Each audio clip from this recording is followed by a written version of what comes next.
माझ्या सर्व आशा आकांक्षावर तू पाणी ओतलं आहेस. कशाला केलंस तू कवच कुंडलाचं दान?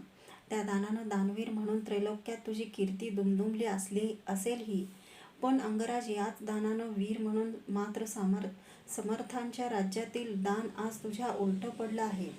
कवच कुंडलांशिवाय कर्ण म्हणजे फण्याशिवाय भुजंग, आयाळीशिवाय सिंह, शिखराशिवाय हिमालय. आता अर्जुना समोर तू युद्धास कसा काय उभा राहणार?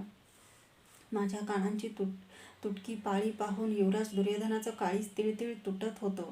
माझ्या समोर तो एकसारखा जखमी व्याघ्रासारखा फेऱ्या घेत होता. कवच कुंडलावरचं माझा पराक्रम अवलंबून होता असं तुला वाटतं की काय? युवराज, कवच कुंडलाशिवाय मी अर्जुनाचा अंत करीन. मी त्याच्या सांत्वनासाठी काहीतरी बोलत होतो, पण माझ्या मनात ही दूरवर कुठंतरी न्यूनतेची टिटवी कर्कशत होतीच. सामर्थ्याशिवाय योद्धा म्हणजे सुळ्याशिवाय हत्ती, तीक्ष्ण नखाग्रांशिवाय सिंह. माझी कवच कुंडलं म्हणजे माझं सामर्थ्य होतं. कीर्तीचं अवघड सोपान चढण्यासाठी मी ते कमी करून बसलो होतो. कवच कुंडलांना जप म्हणणाऱ्या पितामहांना द्यायला माझ्याजवळ उत्तर नव्हतं. तरीही कोणत्याही परिणामाच्या भयानं माझं मन थरकत नव्हतं. उलट माझ्या मनाला माझ्या कृत्याचा अभिमानच वाटत होता. तो शब्दांकित करून दुर्योधनला समजावून सांगणं शक्य नव्हतं. भाषा कितीही समृद्ध असली तरी मनाचे सर्वच भाव व्यक्त करण्यासाठी ती पुरेशी पडतेच असं नाही. त्याच्या राजकारणी मनाला भावनेची तीव्रता समजणं कधीच शक्यच नव्हतं. तो अस्वस्थपणे फेऱ्या घेत होता. कर्ण आहे, तुला सामर्थ्यशाली होण्याचा केवळ एकच मार्ग आता उरला आहे. मध्येच थांबून जाड भुवया उंचवीत तो लगबगीने म्हणाला. कोणता? मी आश्चर्याने विचारलं. ब्रह्मास्त्र प्राप्तीचा. कुणाकडं आहे ते सांग युवराज, मी त्यासाठी आकाशपाताळ एक करीन. कर्ण, हे ब्रह्मास्त्र तू आपणा सर्वांसाठी आता प्राप्त करून घ्यावं असं मला वाटतं. ते तुला मिळालं काय आणि मला मिळालं काय सारखंच आहे. माझ्या दृष्टीने तूच असा एक धनुर्धर आहेस की जो ब्रह्मास्त्रासाठी सर्वार्थानं योग्य आहेस. पांढरे शुभ्र बळकट सुळे केव्हाही बलाढ्य हत्तीलाच शोभून दिसतात. माझ्याकडं ब्रह्मास्त्र नाही हे तुला एवढ्या प्रकर्षानं जाणवत असेल तर मग मी ते मिळवीनच. वाटेल ते करून मी ते हस्तगत करीन. तुझी त्याबाबत काय योजना आहे तेवढी सांग. तुला त्यासाठी गुरु द्रोणांकडे जायला हवं. हस्तिनापुरात केवळ एकटे द्रोणच ब्रह्मास्त्र विद्या जाणतात. सर्वश्रेष्ठ ब्रह्मपुत्र भगवान परशुरामांनीच ते त्यांना दिलं आहे. म्हणून तुला गुरु द्रोणांकडेच जायला पाहिजे. युवराजा, काय बोलतोस तू हे? ज्यांनी लक्षावधी नगरजनांसमोर माझ्या मनावर अपमानाचे रसरशीत तप्त अंगार ठेवले त्यांच्याकडे मी लाचार होऊन जाऊ? ज्यांच्या अंतरात या कर्णाबद्दल शब्दाची मायासुद्धा राहिली नाही त्यांच्यापुढे नतमस्तक होऊन उभा राहू? इंद्राला याचक म्हणून द्वारी उभा करणारा मी द्रोणाच्या द्वारी भिक्षुक म्हणून उभा राहू? काय बोलतोस तू हे? होय कर्ण, जीवन हे कुंभकाराच्या चक्रासारखं आहे. काळ हा कुंभकाराचं रूप घेऊन हे चक्र पाहिजे तेवढ्या गतीने फिरवीत असतो. तिथे कोणाच्याही इच्छेला कसलाच थारा नसतो आणि म्हणूनच काळाच्या त्या कुंभाराला हवे ते तसे घट तयार करता येतात. जीवनात असेही काही काही क्षण असतात की त्या क्षणी अपमान बाजूला ठेवून कर्तव्याची कास धरावीच लागते. तू जर आज या गोष्टीला नकार देशील तर काय होईल? या दुर्योधनाच्या जीवनातलाही तो एक पराजय ठरेल. मी शकुनी मामांना तुझ्याबद्दल वचन देऊन आलो आहे, तुला न विचारताच. काय वचन दिलं आहेस त्यांना तू? माझ्यासाठी कर्ण गुरु द्रोणांकडे जाऊन ब्रह्मास्त्र शिकेलच. तो नाही गेला तर मी स्वतः जाईन. मात्र त्यावेळी कर्ण दुर्योधन ही सांगड तुटलेली असेल.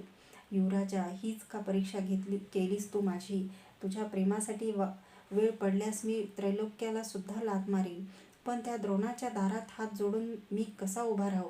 कर्ण एक वेळ मरण पत्करील, पण आपला स्वाभिमान कर्ण पण तो कधीच मरू देणार नाही. कसल्या विचित्र अडचणीत गुरफटून टाकलं आहेस तू मला. काय करू मी?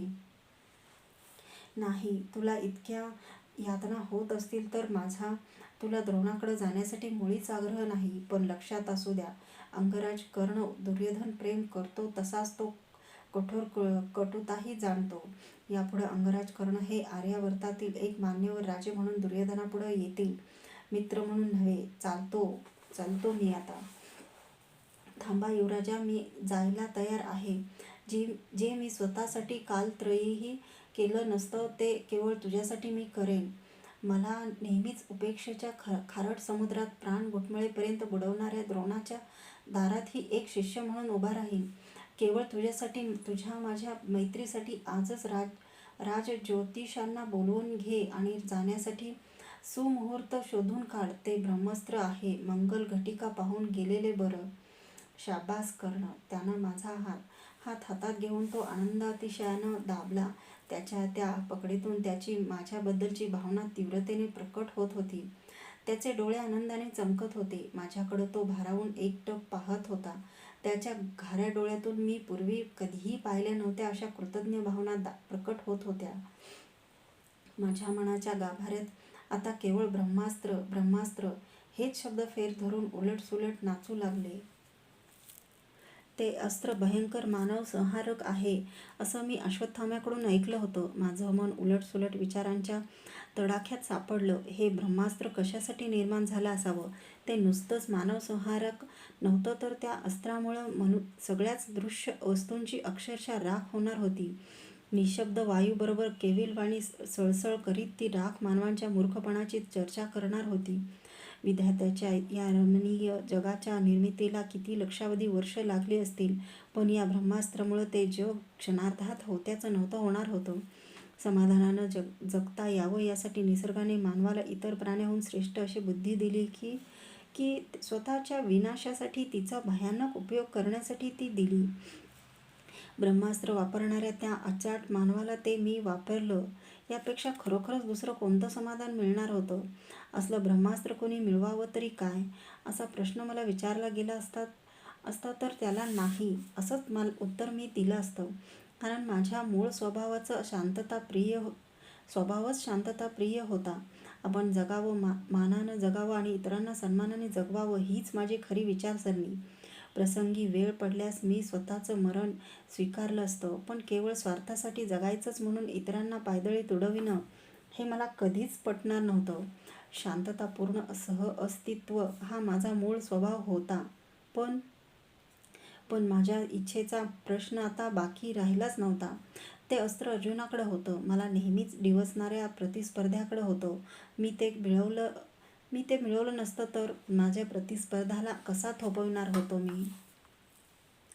जीवनातल्या सर्वच गोष्टींचा निर्णय काही तत्त्वज्ञानाच्या निसटत्या भूमीवर उभं राहून नाही घेता येत. त्यासाठी काही वेळा व्यवहाराच्या कठीण काळ्या पाषाणावर उभं राहावं लागतं. माझ्यासाठी आता केवळ एक असा अटळ मार्ग उरला होता आणि तो म्हणजे ब्रह्मास्त्र प्राप्त करून घेणं. माझी इच्छा असो वा नसो, आजूबाजूच्या परिस्थितींनाच मला ते भाग पडलं होतं. काळानंतर मला तयार केलं होतं. काळ हा नेहमीच एखाद्या क्रूर व्याघ्रासारखा असतो. मानवजातीची अनेक रम्य स्वप्न तो नेहमीच सहजपणे आपल्या पाठीवर सावजासारखी टाकून सुसाट धावत असतो. काय निघणार आहे त्या ब्रह्मास्त्रातून? खरोखरच काय उपयोग आहे या विध्वंसक अस्त्रांचा? पण कोण उत्तर देणार याचं? सगळेच एक काळाचे दास. कुणाचं कल्याण साधलं जाणार या अस्त्रानं? जिथं सगळंच जळून खाक होणार तिथं कशाचं सुख आणि शांतता तरी कशाची? माझं मन अशा या प्रश्नांच्या सततच्या ससेमिऱ्यानं अगदी कातावून गेलं. दुर्योधनाला होकार देण्यात आपण काही चूक तर केली नाही ना? 1000 वेळा हा प्रश्न मी स्वतःला विचारला, पण एकदाही समाधानकारक उत्तर काही नाही मिळालं. मला अश्वत्थाम्याची अत्यंत आवश्यकता भासू लागली. त्याच्या तोंडातून अमृतात घोळलेले 4 शब्द बाहेर पडलेले ऐकले की एक अवर्णनीय आगळं असं समाधान मिळत असे. मनाच्या द्विधा अवस्थेत त्याचं सहज स्फूर्त तत्त्वज्ञान मला नेहमीच धीर देत आलं होतं. मनुष्य भावनांवर जगतो हे सत्य असेल, पण तो केवळ भावनांवरच जगत नाही. तत्त्वज्ञान हा त्याला प्रसंगी अटळ म्हणून स्वीकारावा लागणारा मार्ग आहे. मी ब्रह्मास्त्र प्राप्तीचा घेतलेला निर्णय हा तत्त्वज्ञानाचाच एक भाग नव्हता काय? व्यावहारिक तत्त्वज्ञान काही समजत नव्हतं. मी डोक्यावरचा राजमुकुट काढला, अंगावरची राजवस्त्र उतरली, एक साधं वस्त्र नेसून खांद्यावर उतरीये टाकून अश्वत्थाम्याकडं म्हणून युद्धशालेच्या मार्गाने पायीच निघालो. मी राजाच्या वेशात नव्हतो आणि रथही जोडायला सांगितला नव्हता हे पाहून दासदासी माझ्याकडे आश्चर्याने पाहत होते. विचारांच्या तंद्रीतच चालत चालत केव्हा युद्धशालेपाशी आलो तेच मला समजलं नाही. आतल्या आवारात 3-4 पर्णकुट्या होत्या. त्यात अश्वत्थामा, गुरुद्रोण आणि काही ऋषिकुमार राहत होते.